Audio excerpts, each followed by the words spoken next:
Hey, TikTok Greenfield here.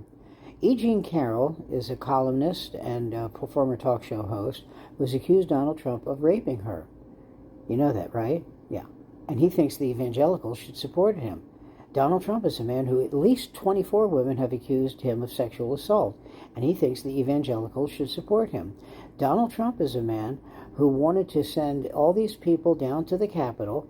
They broke into the Capitol, murdered 5 cops, defecated on the floors of Congress, broke into Nancy Pelosi's office, threatened to kill her, kept yelling, "Hang Mike Pence," who is a deeply religious man.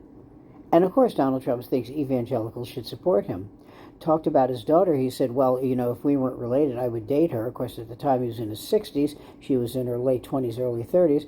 Well, of course the evangelicals would support a guy like that. Of course the evangelicals would support a guy who, by the Washington Post count, has lied over 20,000 times. Why wouldn't the evangelicals support a guy like that? Doesn't that make sense to you? No, of course it doesn't. Evangelicals like to support people who tell the truth, who don't talk about sexually assaulting women. The guy, Donald Trump, as you know, bragged about grabbing women by the crotch and saying, you can get away with that if you're famous. That's the same guy who the evangelicals should have supported. No, Donald, they don't want to support you. There's nothing godly about you. If they're going to support somebody, it would be Mike Pence. Or maybe, well, anybody but you.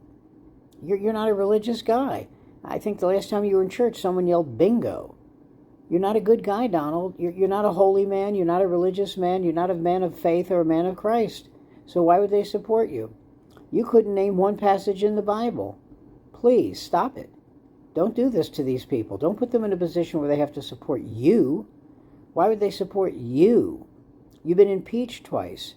You had to pay $25 million to people at Trump University because you lied to them about what kind of education they would get. The answer is none. This is the man you are. So instead of saying that, maybe what you should say is, how can I get their vote? By being a better person. But I think at this stage of your life, that may be impossible. I'm TikTok Greenfield. Follow me. And if you like me, and I see that many of you do, follow me. It'll be fun. Bye-bye.